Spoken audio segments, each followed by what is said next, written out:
Welcome. I'm Travis. And I'm Tyler, and this is Strategies for Success, a show that explores many topics while aiming to equip listeners with simple and practical lessons you can use in your everyday life. Now join us on our journey as we reach for the impossible.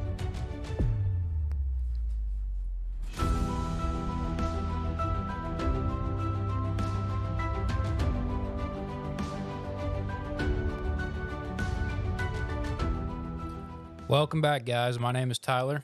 I'm Trav, and today we've got an extra special episode. This is one of our episodes of Defining Success, and we've got an extra special guest, a good friend of mine, associate pastor at Community Gospel Church, Nic Overton. Nic, welcome. Hey, Travis. Hey, Tyler. Thanks for having me. We're really excited about this. We always trying to find different guests, and especially different people from all walks of life, but also different age, because success looks different from different walks of life and different age. Right. Nic, our first question that we like to ask on here is how would you define success? What does that mean when someone says the word successful? What does that look like? What do you think of? What does success mean to me? It's funny because it's a wide open question. It really can be.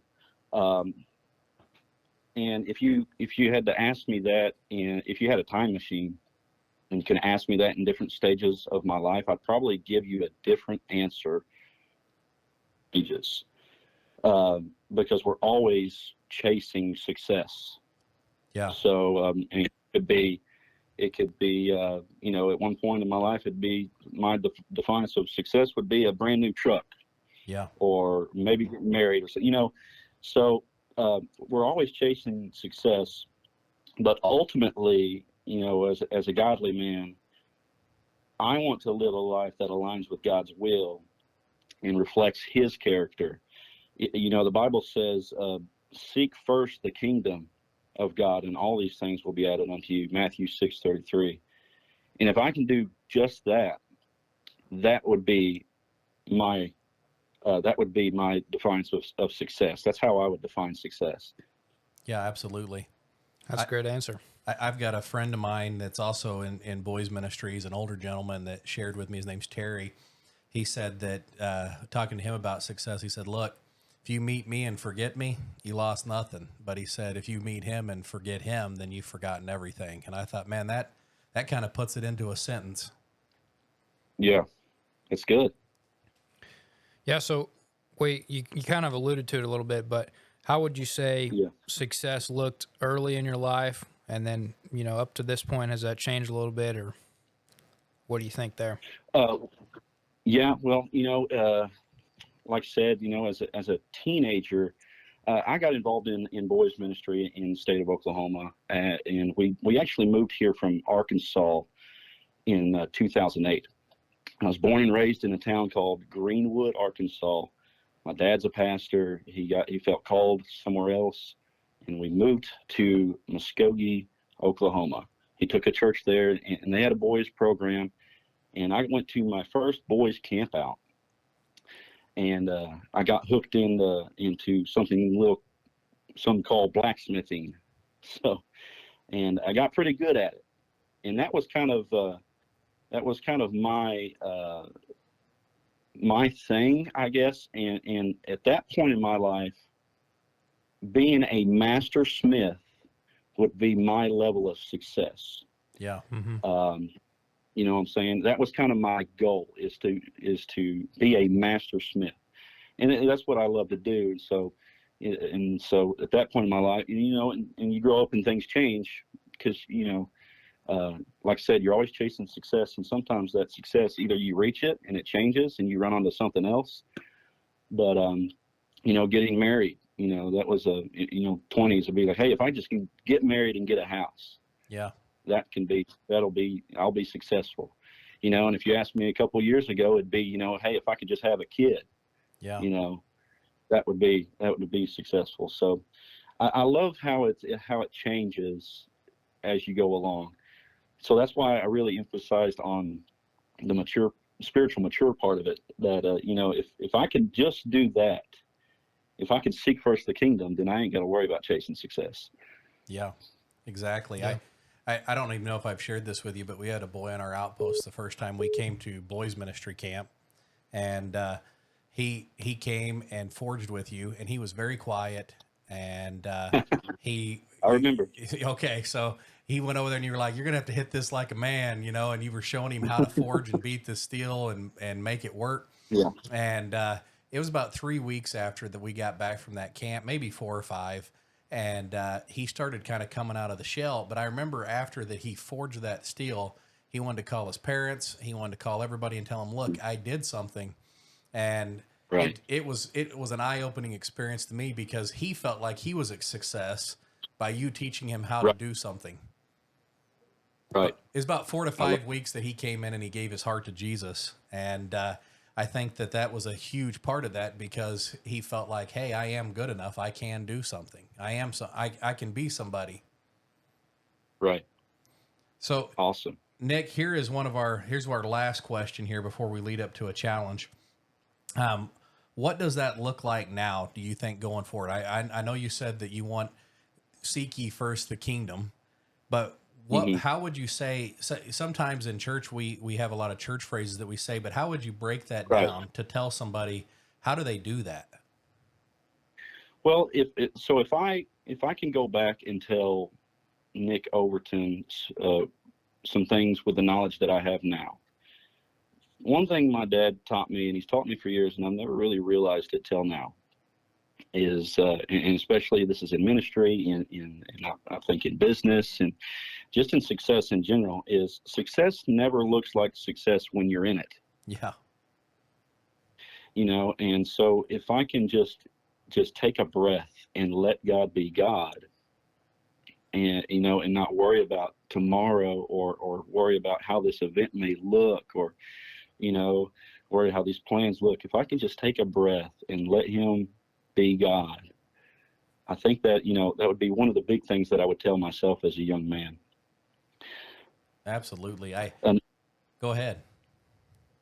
No, and I was about to say another thing too is, you know, to get with people that you want to be like. Yeah. You know, that's, you know, we know each other pretty well. I say to everybody, I said, man, if I try to hang out with Travis as much as I can, because, you know, I want to be like that guy. So you just want to kind of rub off on me, you know, but it also, you know, that's another thing. It's been an eye opener to me because sometimes you don't realize this, like you said, you know, in the moment, you don't realize what success looks like until someone says, hey, that was success. But also sometimes you don't realize the influence that you're being too. And so you want to make sure that you're being the influence that you need to be as well. Right. I think we've talked about this when we've interviewed other people, defining success, how that's changed as I've gotten older. They've grown to realize some things, but I think you mentioning putting God first and just being present is extremely important, because there's a lot of times where when you're younger, what you think is successful in that moment, you think, once I get this, I'll be happy. And when you get it, you're still not happy. So that's where putting God first in all situations, you can stay content and be happy. Yeah. You know, I don't mean to preach, but I'm going to say one more thing. Yeah. Come on. I did a message a few weeks ago, and it's kind of in this guideline, you know, when you're trying to make something move, when you're trying to make something successful, you know how stressful it can be. And when I say let God be God, it's almost, if we get to that point in our hearts and our minds, it's almost relaxing because we can rely on him. Yeah. But if you're like me, you put it on your shoulders too much, and you try to make it move yourself. Yeah. And so I preached a sermon a couple of weeks ago. It's, you don't have to know how if you know who. Yeah. It's really you know, good. you don't know how. Yeah, you don't have to know how, you know, your situation is going to turn out. You just got to know who. And so that's kind of, honestly, that's kind of been my year, is just reliance on him. That sometimes is the hardest thing to do. It is. Yeah, it is. Yes, it is. Well, hey, we wouldn't be doing justice if we didn't say this. So Nick said that he'd got into blacksmithing, but he didn't go all the way to tell you that Nick is a Forged in Fire champion, and has went on not only being successful, but from being successful, he has challenged my son to also go on and be successful in the scouting program, in our boys ministry program, and has challenged him to reach new heights.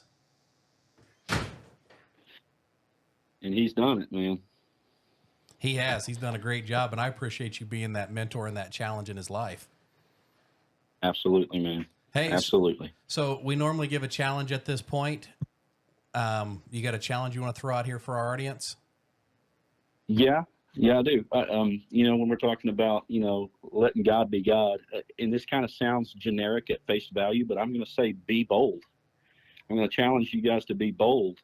And I'm going to say this, when I was on Forged in Fire, my round one weapon that I had to make it out of some material that was not going to work out. So I had to do canister Damascus. Yeah. And so that is something that I have never touched. At that point in time, I had never touched it, never done it before. But my gut was saying, do canister Damascus. And I pulled it off, did it in 3 hours on live TV. And that's awesome. And that's kind of go with your gut. So be bold. Don't be afraid to take that step across that line. If you feel called to ministry or whatever, if you feel called to start a business, whatever, don't be afraid to take that step. You never know where it's going to get you. That's awesome. That's a great challenge. So, guys, we've given you some words of wisdom. We're excited to have Nic Overton on with us tonight. And Tyler, now it's time to do what? Now it's time to execute. That's right.